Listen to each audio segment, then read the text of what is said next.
Welcome to the Hollywood Raw YouTube page, guys. We're happy to have you here. Make sure you like, subscribe, leave us comments, do all the stuff. What are you waiting for? Let's go. I got a drug addiction to feed.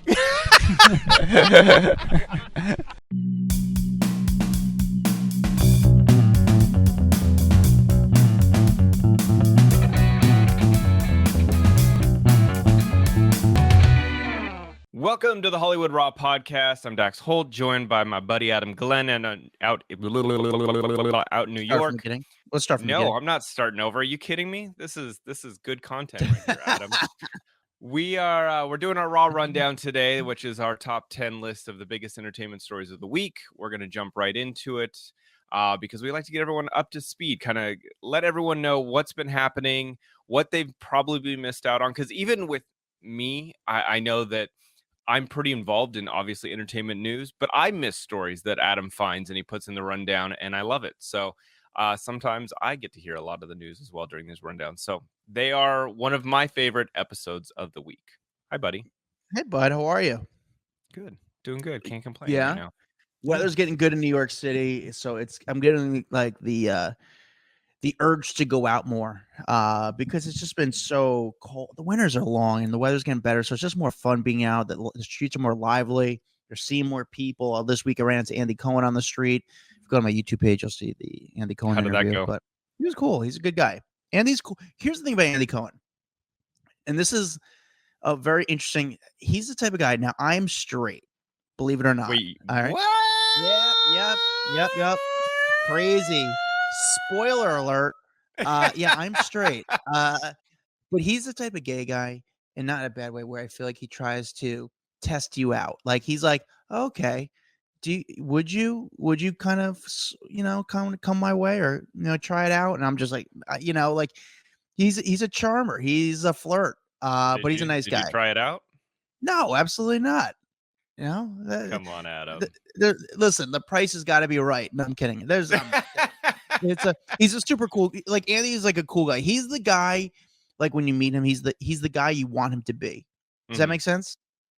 Like he's fun, energetic. He's the same person you see on TV as you get on camera.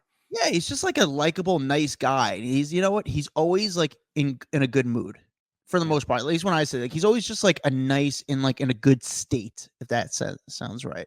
But cool guy. I was riding my bike and I just saw him in the West Village. Like, oh, Andy. So I just got a quick minute and a half with him. It's a fun interview. It's like on the street. We'll put it on our socials and stuff. We'll put it on our private Facebook group, Off the Record. Shout out to them. If you haven't joined it, it's a private Facebook group where it's just a cool community where we all kind of talk shop, and you guys ask us questions. You guys talk to each other. It's just really cool. Before we get to our Raw rundown, we actually read your reviews live on air. It's the best thing. It's the best thing you do to support us. It helps out with the algorithm. If you leave a review, 5 stars, say a few kind words. Dax, do you have a review ready for us? I've got one. All right. This one is 5-star review from A. Cohen. Can I turn Adam to the other side? Just kidding. All right. This one is from Coral. 5-star. Great for unbiased celeb news. What I like about these guys is that they report the celeb news / gossip without bias. They say what happens without talking smack. Even better is that they oftentimes meet the celebs that they're talking about and tell the stories, good or bad, not scared to step on toes. Thank you, Coral. Really appreciate it. Great review.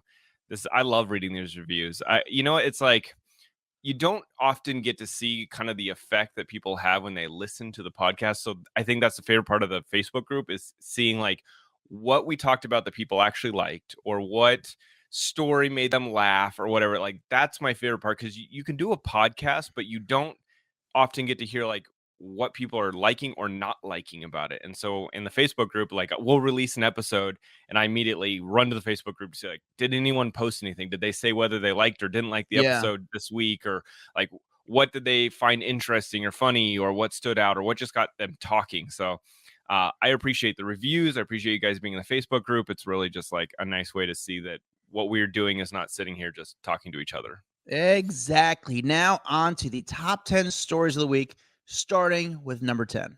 Number 10, Kaitlyn Bristowe, former Bachelorette, talking about all kinds of salary information, which I love.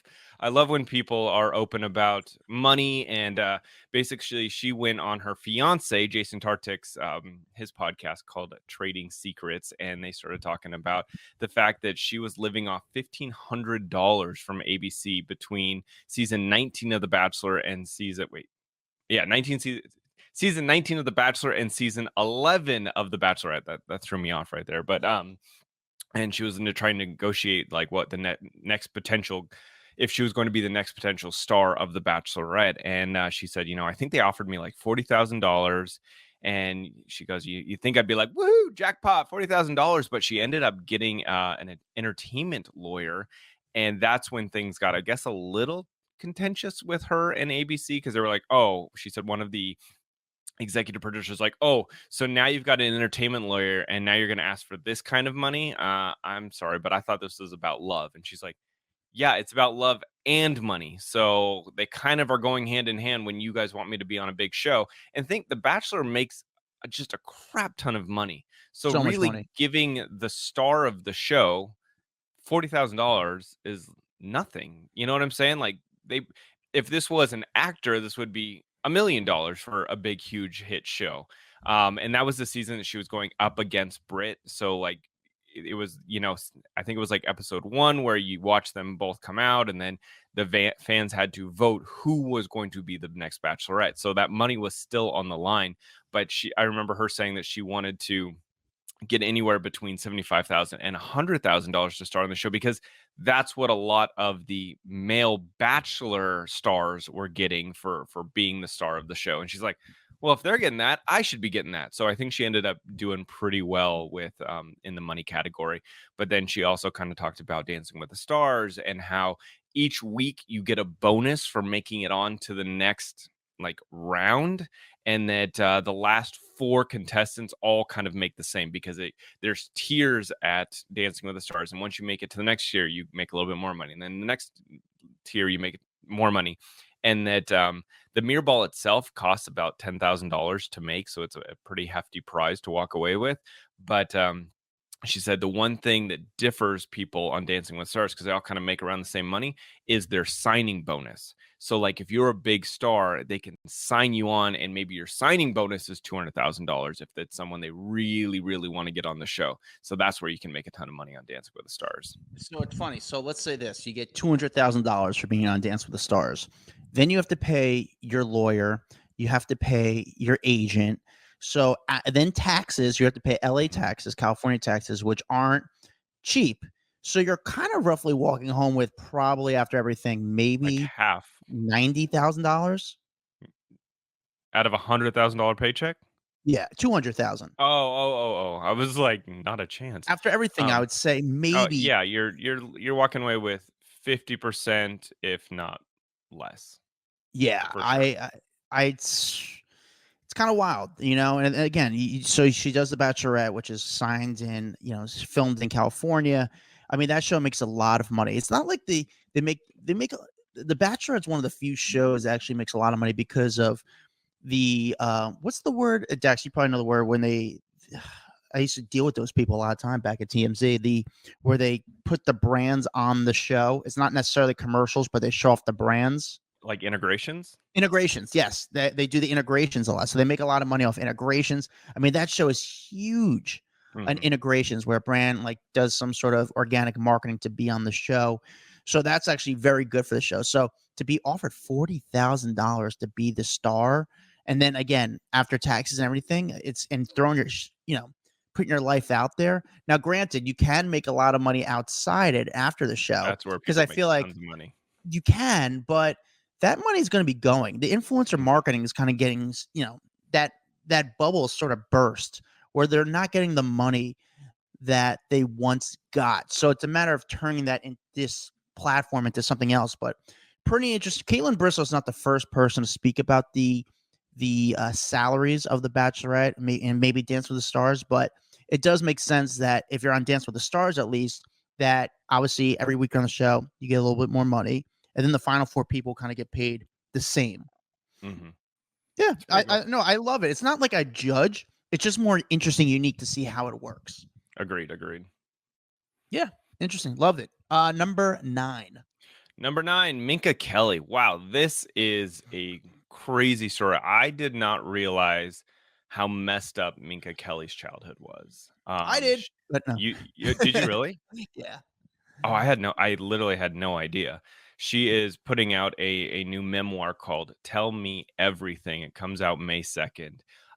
But Page Six did this whole kind of expose on what's going to be in it, a lot of excerpts from the book. And I think I'm going to post this in our Facebook group because there's so much more than I'm going to even be able to talk about. But a lot of really crazy, sad, fascinating, disturbing stories from her childhood. She was 17 years old. She found out she was pregnant. She moved in with her high school boyfriend, Rudy, I guess is his name. And her mom was a stripper who subjected her to a bunch of like childhood abuse and homelessness, and ended up skipping town when her mom thought there was going to be a potential drug bust. And so that's I think that was why she ended up moving in with her boyfriend. But she claims that Rudy, this boyfriend, allegedly insisted on her taking just graphic photos of them together, like super R-rated stuff, so bad that like she took it to the 1-hour photo booth in New Mexico at the times at like Walgreens, and he said, we don't print pictures like that. Like they were that disturbing. And then ended up, I guess the boyfriend decided that he wanted to film her like on camera and directed her to do some really, really raunchy scenes, which, if you remember years ago, there were stories floating around that there was a sex tape of her out there. And this is her mentioning that, and that it was being shopped around to different outlets, but that it was essentially a sex tape of hers. And she ended up having to buy it off of him for like $50,000 or something like that. But she really dove deep into the stories of how messed up her child was, and how much abuse there was between the men that would come into her mom's life, and how they would just physically abuse her. And then like the next day, nothing happens. But she's dated a lot of really, really famous people like John Mayer, Chris Evans, Derek Jeter for like 3 years, Trevor Noah. She's been linked to a lot of people. Now she's with the guy from Imagine Dragons, the lead singer. Oh, Dan Reynolds? Yeah. So she's been connected to all these people. She doesn't really mention them, I believe, by name, but talks about her relationships and how unhealthy they were for so many years because she grew up in such a crappy environment. She actually said like her mom, I guess, had a couple abortions before and then ended up having her. And she's like, I don't know why my mom had me. And she goes, there's been days that I kind of wish that I wasn't here, and like I shouldn't have gone through all the crap that I went through. And I feel bad that my mom even she was in no state to raise a child. But that's really crazy to think that someone was like, I wish my mom would have just aborted me. And I don't think I mentioned when she was pregnant at 17, she ended up admitting that she did go through with that abortion. Yeah, a lot of the story is true because I just remember when the sex tape came out, and I, all the outlets were speaking about it because everyone, they saw the video, and the problem was with this video was that everyone was like, from her ex-boyfriend or the ex-guy who had the video was like, hey, I got this video, I'm trying to sell it. Now the news outlets couldn't put it out. Like, oh, we got this video. They can't put it out there because legally they can't put it out. However, they Without can make her a story signing of off it on saying, hey, Yeah. a guy is trying to sell a video, and we, they could, they had enough evidence to say, hey, this is actually true. But the video was never going to go out because she was never going to sign off on it. Now, here's the question. Did she really pay $50,000 to kind of put the kibosh on the video? Was it a little bit more? And I heard some other stories of how the kibosh kind of went through on the video. What did you hear? I thought it was I honestly, I don't want to put it out there. I thought it was one of her boyfriends at the time that came forward and fronted that bill. That's one of her what I heard. very rich boyfriends. That's what I heard. So that's what I heard too. I heard one of her boyfriends kind of worked with a private investigator to say, hey, like, basically, here's some money. Yep. This is gone. Yeah, like this. Take the money and shut the fuck up. And But that's good for him to protect his girlfriend. Yeah, I mean, yes, you're right. Good for him to protect his girlfriend, 100%. But at the end of the day, doesn't the boyfriend, because the boyfriend, based on the guy she's dated, he needs to protect himself a little bit. Like I'm he sure doesn't want to. I'm sure it was both. It's like Yeah, you can't stop someone from whatever they've done in their past, but at least in that moment they're going, well, this is the best thing we can do at this moment. yeah, and I was about to say it. Yeah, I mean, a lot of people saw the video. But again, the video would never come out, and it's sad. It's crazy. I knew she went through a crazy childhood, and fortunately, she's kind of made it out of it, and she's doing all She right. said she's done a lot of therapy to get to where she's at in this point of her life, to just be, somewhat mentally stable after. Again, I'm going to post this link in our Facebook group because it's a good, interesting read, and I think that everyone should read the whole thing because I'm probably leaving out details that would be really interesting. All right, let's move Yeah. on. Number 8. Number 8, Bravocon, heading to Las Vegas. This is happening in November 2023, and they are slating this as the quote-unquote best convention yet. So this is a big deal. Obviously, on Tuesday, they announced that it'll be in Vegas from November 3rd to the 5th, and they're going to be gathering all the Bravo celebrities from around the world for 3 days of the just epic events and one-of-a-kind fan interactions. It's going to be happening at the Caesars Forum, and they'll be offering VIP experiences and behind-the-scenes access, and also Watch What Happens Live will be filming with Andy Cohen again, just like they did last year. It was in New York last year, and so it's always in New York. Yeah, and so they're bringing it to Vegas, which I think is a fantastic idea. Such a smart idea. It's actually a great idea being in Vegas.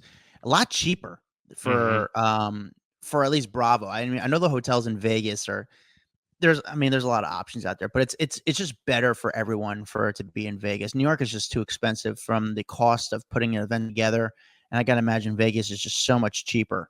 But I mean, yeah. But I'll tell you what, the one thing about Bravocon now is it's gonna be much more of a transplant audience where people have to fly in. Like New York's sort of like easy for everyone to get to, especially in the tri-state area. But if you're no a one Bravo complains fan, about going to Vegas. no. That's like one of those spots that everyone's like, "Yep, cool, we'll be there." Who can we hang out with? We should go hang out with one of our friends and just like go to the parties because our audience would love some tea from there. So last year was great. We, at BravoCon, I reached out in the group and it said, "Hey, is anybody in New York going in our Facebook group off the record? Hey, is anybody going to BravoCon?" A few people got back to me and I said, "All right, meet me at the hotel." And actually I said, "Hey, meet me here. Meet me at this hotel." Yeah. And someone showed up and I think they were like, "Are you going to try to do something?" I was like, no.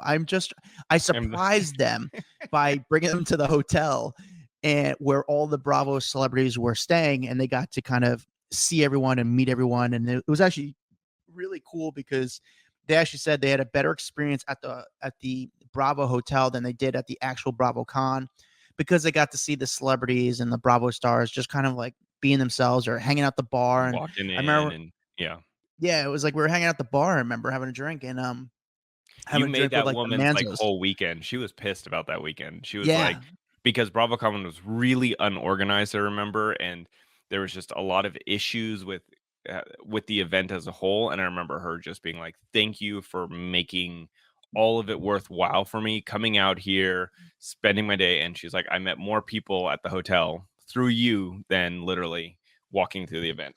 So Yeah, it was really cool. I would say the thing about BravoCon is like a lot of these the Bravo stars when they come in, it's like Bravo celebrities are like the new age soap opera stars where they have a small ego, yeah, where like they know like they're a huge star in a very in a small group. And I'm not saying the Bravo fans are a small group, but it's like they're a huge star in that group.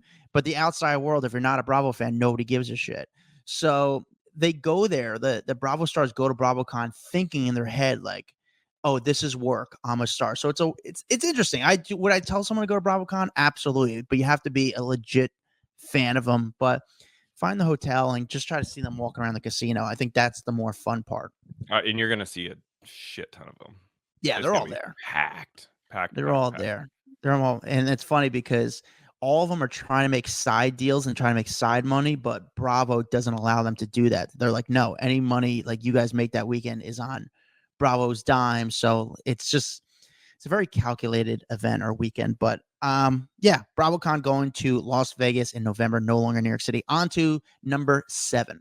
Number 7, Pete Davidson is reportedly going to be hosting Saturday Night Live on May 6th, which is a big deal for him to be returning to the show that really put his name on the map. And I think this is also really cool when you see these cast members who were essentially secondary cast members to whoever the guest host is for the night come back and they get to be the main star of the show. So I think that's really fun. This is obviously will be to promote Bupkis, which is his new Peacock show that premieres on May 4th, who's got Edie Falco in it, Joe Pesci, Charlie Day, Simon Rex, and his girlfriend, Chase Sui Wonders. And then he's also going to be apparently going to the Met Gala as well. But was it last year? Yeah, last year he was there with Kim. This will be a kind of a different story, but I don't know. I like seeing cast members return because that makes for a good episode.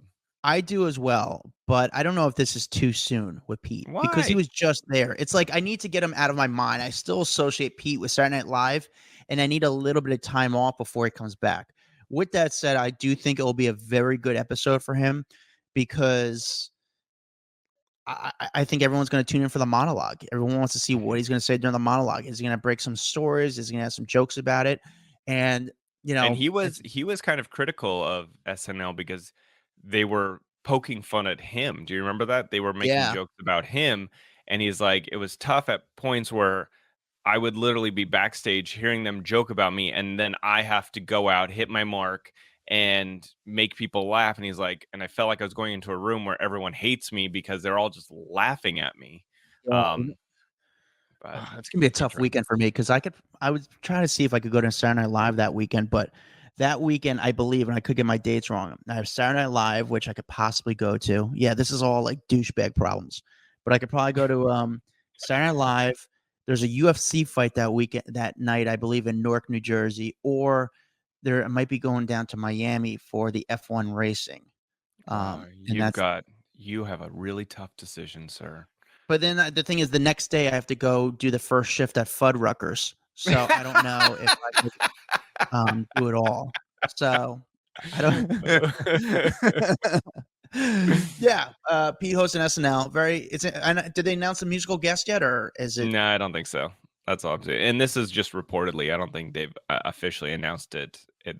I saw it on Vulture about him. Speaking of Pete Davidson, number 6. Number 6, Kim Kardashian heading to American Horror Story season 12. This is obviously a really big deal because American Horror Story gets these big celebrities to join the cast, and it always goes really well. Ryan Murphy has repeatedly just done a great job with casting people. And then Emma Roberts will also be returning for season 12. And it seems like a lot of people, well, obviously there's mixed responses because anytime Kim Kardashian does anything, people love to hate on her. So they don't necessarily see her as an actress. However, if Ryan Murphy thinks it's going to go well, it's going to go well. I have yet to see something bad. Have you seen him do anything bad?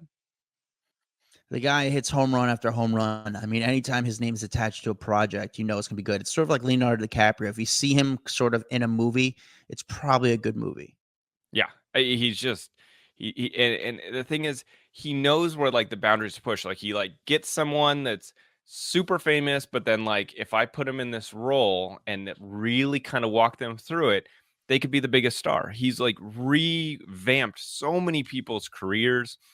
I think he was one of the first to really grab Lady Gaga as well and give her that acting position when she hadn't really started dipping her feet back into acting, because she started as an actress, then got into singing. Obviously that blew up, and then he got her and she did American Horror Story. Anyway, so that's a big deal that she is going to be doing that. Yeah, and listen, it's a smart move for Kim. It's a smart move for American Horror Story. That show, I don't watch it, but it's got a very, very strong fan base, and people get obsessed about the show. I mean, first when they put Lady Gaga in it, now you're putting Kim Kardashian. I mean, people want to see Kim act, so it's great, great move for Kim. I think I'm excited to see her. I don't watch the show, but I'll watch the clips of her actually acting, and it's a legit show where I don't know if she's playing herself, but it's still not easy to play herself. So. Yeah, I think she'll do well. I feel like she always surprises us with the things that she pulls off. You know what I'm saying? Yeah. She's just one of those kind of chameleon type people where people root for her to suck, and then she does something good, and they're like, okay, well, let me find something else for her to suck at. That it's like you're always looking because people love to hate her so much. On that note, if you But I will remember, say this before, she was incredible on Saturday Night Live. Remember when she hosted SNL? Mhm, I thought yep. she was so good as the host when she was fantastic. But go on.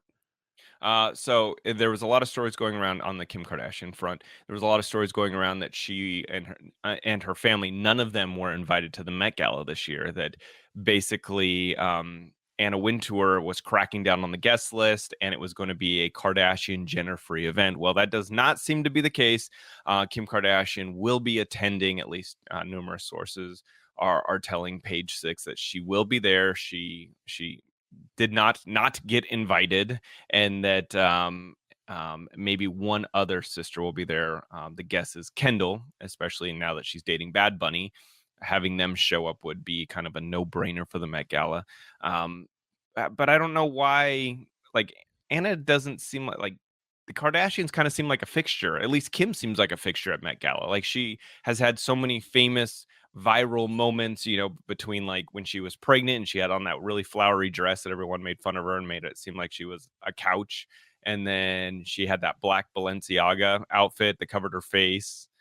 That was huge. The Marilyn Monroe dress. So I feel like Kim is a thing at the Met Gala. So it only makes sense for her to be there. I don't know why the rumors were going around she wouldn't be invited. Yeah, I agree with you. Number 5.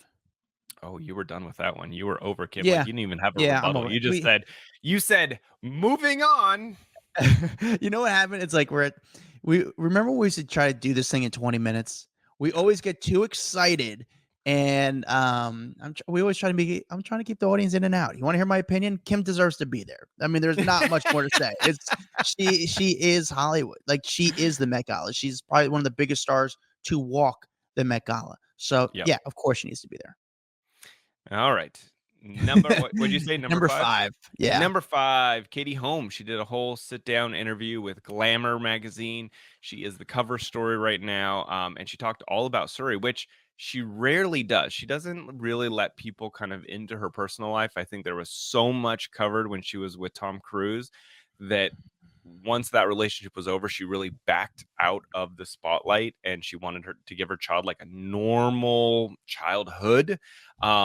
And then she talks about that. She says, what's really been important for me and for my daughter is because she was so visible at a young age, I really want to protect her. She said she grew up in the spotlight and the paparazzi watching her every move. And so she is very protective of her daughter now. And that she's very grateful to be Suri's mother, and that she's an incredible person. And so I don't know if you've seen the photos from this Glamour shoot. Katie Holmes is looking good. Dang. She looks beautiful. She looks good.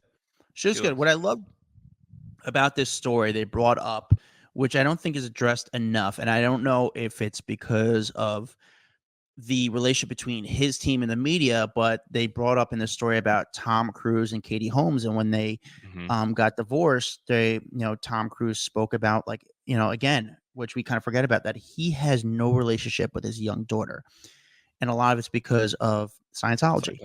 Yeah. And it's like, at what point do we start to, like, when he's walking the red carpet, hey Tom, have you talked to Suri? When do you think it's time to talk to your daughter again? Like, I'm surprised that people haven't done that to him. You know what I'm saying? Like, we've seen pranks on Will Smith where they like squirt him in the face with water. Or, like, we've seen weird moments on a red carpet. How has there never been a moment when maybe he just doesn't talk to cameras unless it's like super scripted out, like everything's perfect. That Access Hollywood is not going to ambush him with a question. And so maybe he just stays so far away from the cameras that no one can get in a question like that. I'm just surprised that there isn't something more like, what the hell, bro? How do you choose your religion over your daughter? Do you consider Tom Cruise a deadbeat dad?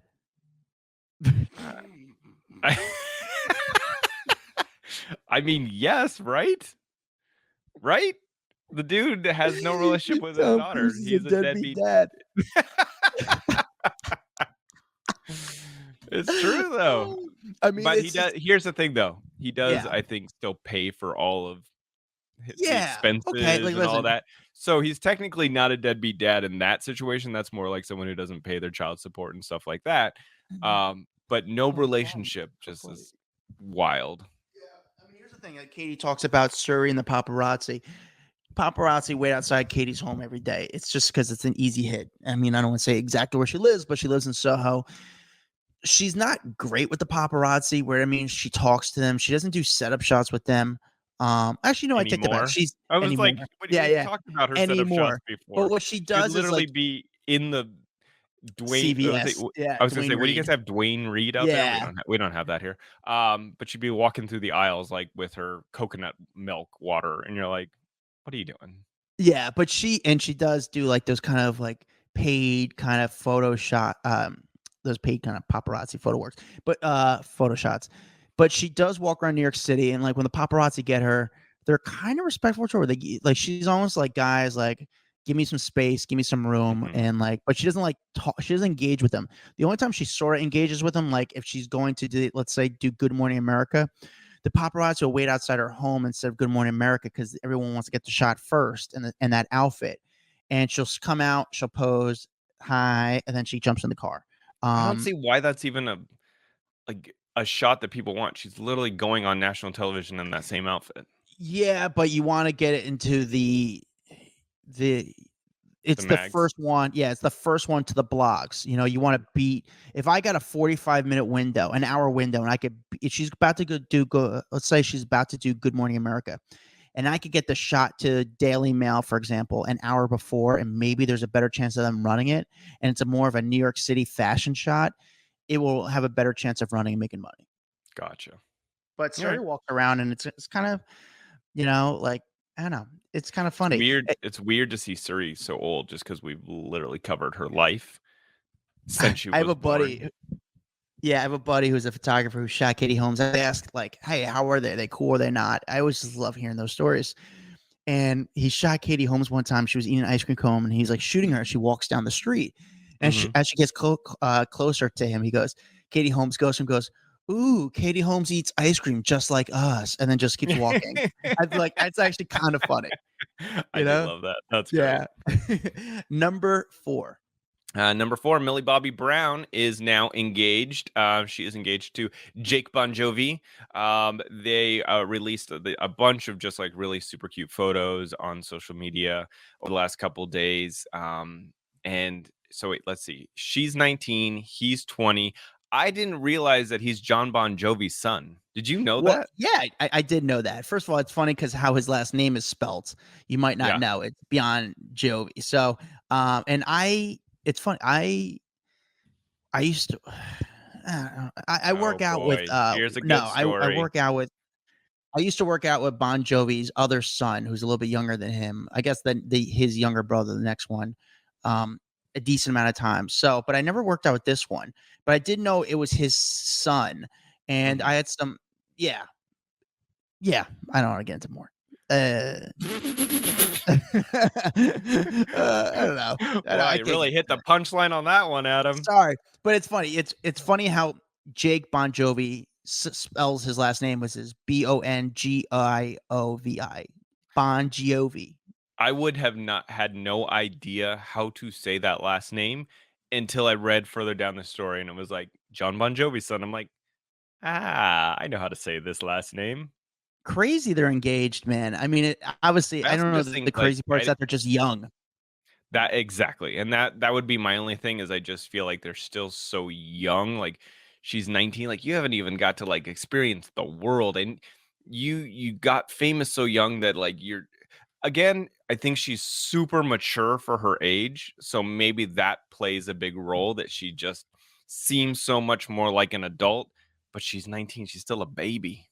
Yeah, I mean, listen, I wish them the best. I think there is the sometimes where there is many times people get engaged at a young age and it goes great. It's just unique to think of where you were at 19 years old getting engaged. Like, are you nuts? I wasn't. Yeah, I know. At 19, engagement was the last thing on my mind. At 19, I was still selling weed.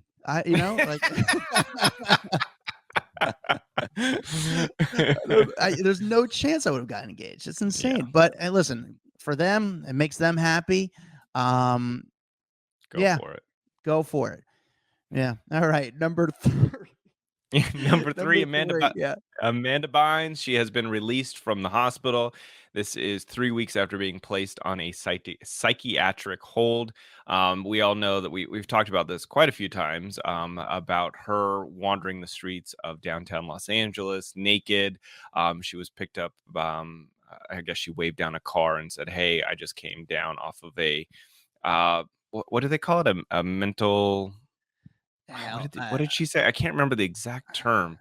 Uh, but basically, she was not in the right frame of mind and came out of God. What is the word? This is gonna bug mental me so health much. facility.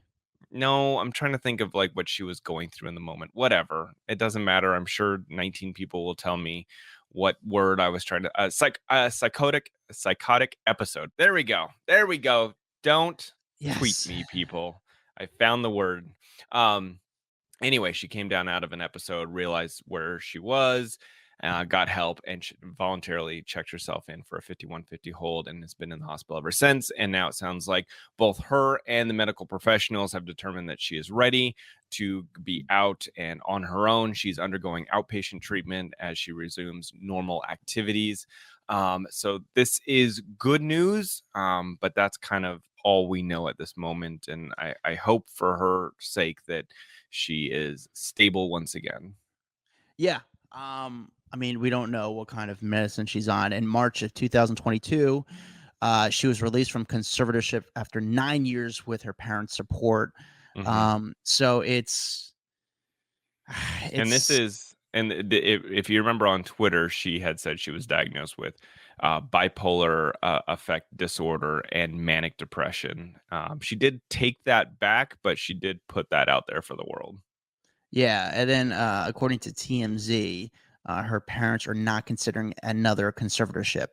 I don't know why, and I also think it's hard for parents in the media with public figures to do that again. We saw what happened with Britney, where everyone was going against Britney's dad, saying, "Hey, to let her go, let her go." Then he lets her go, and now we're seeing what Britney's at. And it's like maybe the dad was doing the right thing, and then obviously with Amanda Bynes' parents, it's tough for the parents, where everyone's telling So you you're not. the It's the very hard weird. part the hard part about this one is because she is self-aware and she understands the that she is going and she's struggling through something. it that's where I think the line is, where you don't necessarily need conservatorship if you understand there's a problem. It's the people who don't understand there's a problem, that's the ones that really need the help. She gets it, and she came out of her episode and said, okay, I need to be back on my medicine. Things went wrong. That's the sign. That's a good thing to understand. Yeah, interesting. That's a good way of explaining it. Thank you for that, Dax. Number two. Number two. How did this become number two? We really want to make this one number two and the other one number one. Yeah, yeah. Because honestly, the way that Okay. well, here's the thing. Because we'll go into this. I know I'm going to go why. Maybe when it broke, there might have been some sort of, but we'll get into it. Okay. Well, number two, even though I'm kind of feeling it should be number one, Taylor Swift and Joe Alwyn break up after 6 years of dating. This was a huge deal this week. The announcement kind of came out. It was funny. It was almost like the Wait, announcement. yes, yeah. Go on. Sorry, this is why I wanted to discuss with you about this for how the announcement came out. So the announcement came out. ET broke this split, and it almost seemed like the announcement came from his side, right? Like it was kind of like, oh, they had broken up, but it was more like Joe's side of the story. And then Taylor's, suddenly her people start putting out stuff. Taylor and Joe are in totally different places in their lives right now.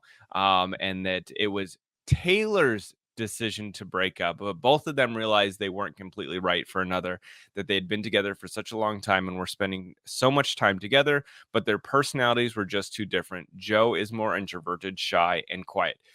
Like, what a little, like, just little jabs, I feel. Number one, why did you have to say it was Taylor's decision to break up? Number two, why did you have to jab him with he's introverted, shy, and quiet? Couldn't you just be like, listen, it didn't work out. But like, you don't have to make either party look bad. Just say it didn't work out and move along with your life.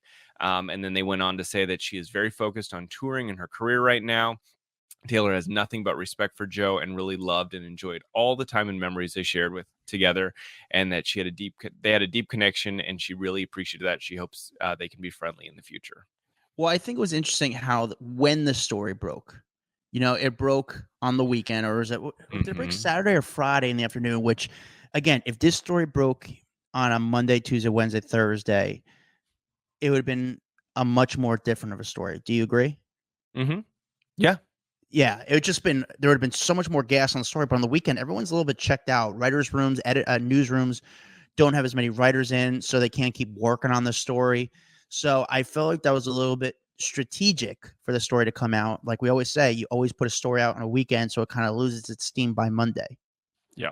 I think there's that, but then I was conflicted this week because I'm like, this just seemed like, I know Taylor, she's so savvy with her brand, her image, with knowing how to promote things better than anyone else, that I was like, is this just a ploy to get people to buy tickets for her concerts? And that was quickly shut down in the Facebook group because we were like, no, her concert's already like sold out, so it can't be to sell tickets.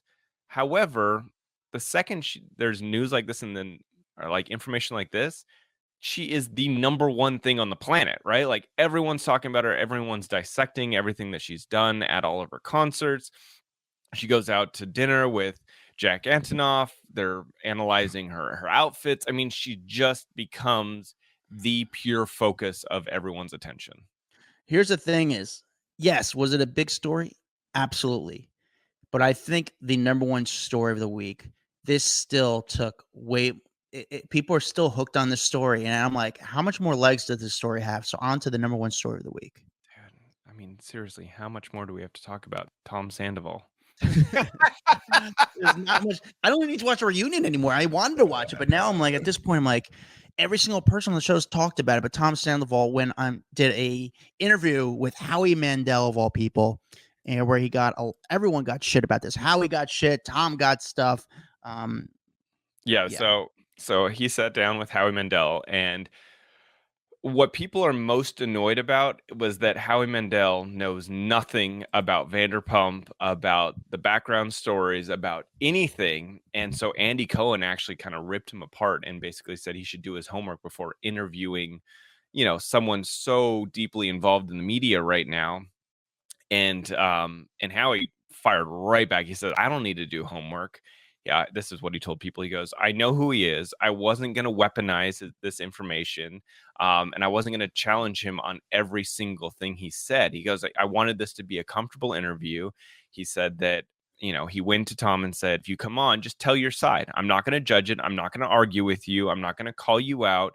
He says, it's not a deposition. It's a podcast, which I appreciate. There is a lot of value to what he said right there, because you do want your guests to feel comfortable. You want them to come on. You want them to feel like, hey, this is a safe space to open up, which I feel like we are on that same page with a lot of people.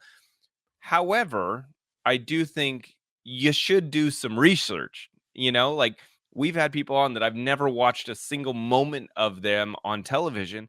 I still do the research just so I know, because I don't want to look dumb to the audience, because a lot of people that are tuning in are their big fans. So you should spend the 10, 20, 30 minutes going, okay, what is the deal? Who are the main players that are involved in this scandal? Okay, what questions can I sculpt around that? And know the plot points, so that if he does say something dumb, you can be like, but are you sure? Or I think questioning someone isn't attacking them, but it is putting a spotlight on maybe what they've done. Yeah, I'm curious how this interview came about. Did this interview did Tom's team reach out to them? Did Howie's team reach out? Like, how did it come about? And was there a They pre-interview? they have some mutual connection, and I don't remember, like, I'm sorry, I don't remember the exact connection, but it's like someone on Howie's production team is like dating one of the band members from Tom's band, and so like there is a personal connection there somehow. Gotcha. But again, did Tom Sandoval's publicist say, "Hey, this is a good move for you"? And that was a big thing. Like, Tom, when you initially do your first interview, where are you going to do it? Now, I didn't know if like Howie Mandel at the end of the day, like, I don't listen to his podcast. Do I like Howie Mandel? I think he's a great guy. He's actually very cool. But you kind of, It I'm was like a a little bit, strange move. Like it was a weird show to choose to go on, right? yeah. Yeah, it was definitely a weird first show to choose on. But maybe that was a way of Tom like trying to have fun during the situation rather than just try to go on some, his first interview and then just get kind of like just Just beaten get to it out of the death. way. Like just do something where, all right, you did an interview and just kind of be a little bit playful, because at the But end of the that's day, not what people want right now. you So want to keep beating them. that no, it's not even they want to keep beating him. But they want like a more realistic interview, something where you're not just letting them get away with everything that they've done because of Yeah. everyone's crucifying. I think that's why we've had people on, and it's been really good because we put people's feet to the fire at some moments where you're like, yes, this is going to be a comfortable interview. However, we do need to ask some serious questions right now because those questions need to be answered, and people want to hear a thoughtful, thought out answer that is you being humbled or you apologizing or whatever. Like the Kristen Doute interview, if for people who have not listened to the Kristen Doute interview, go listen to it. It was right after she was fired from Vanderpump Rules. We got the first interview with her. It was good. Like we didn't just sit there and like be like, hey, everything's good, you just got fired. Like we're gonna ask you, we're gonna have fun, but we're also gonna ask you some questions that are maybe gonna make you feel a little uncomfortable, but the everyone out there needs to hear your answer, to hear if you are genuinely sorry for your actions or they don't want to just hear you play a game. And so I don't know, I think that he could have done a better job in that regard. Yeah, and the thing is, when people from Bravo, like these stars, do interviews, they have to get permission from Bravo to do the interview. And our friend Whitney Vasquez, who's someone we worked with, she did a story for Radar saying that Tom, there is some stories that him like getting in a lot of trouble for doing the interview without being authorized, that he won't be getting in trouble at all. It's, basically and this is a quote from the article, as an insider pointed out, the rest of the cast has been doing non-approved interviews. So if Sandoval lost his job over what he told Howie, that would mean the whole cast would be fired as well. So I guess a lot of people have been, just doing these interviews without getting approved, and it's just total like chaos. With that said, I wish I knew and had a little bit more intel of, did Bravo go to the stars on the show and say, listen, guys, we have this reunion coming up, but you guys cannot speak. We're trying to save all this for the reunion. Or is this all this kind of everyone speaking, building up to the reunion, the anticipation of the reunion? So I feel like from Bravo's side, they would tell everyone don't speak because they want to keep all that information exclusive. From the other side, I think it does help fuel it. I think people are interested because you can get one person's perspective. However, what you want to see is them sitting in the room together.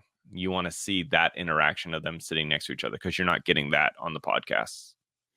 That is our top 10 stories of the week. This is the Raw Rundown. We have a new episode on Wednesdays, and then we do our top 10 stories of the week on Fridays. They are released. Thank you guys for listening. If you're watching on YouTube, like and subscribe. If you listen to our podcast, please, please, please leave a review. Check out our Facebook group, Off the Record. It's a really cool community. You have to be allowed in, but if you look us up, you'll find it and just answer a few questions, and then we'll allow you in. Follow us on our Instagram, TikTok, Twitter. We're on it all. Follow me at Adam Glyn. Follow Dax Holt at Dax Holt. I'm going to go watch Dave. It's a really good show. Dax is going to go volunteer at Children's Hospital. We'll see you guys next time. Bye. Guys, hope you like that video. We got a lot more where that came from. Hit that bell, like, subscribe, share with a friend. The best thing you do to support us is really doing that. And we really need the money because we need hair gel.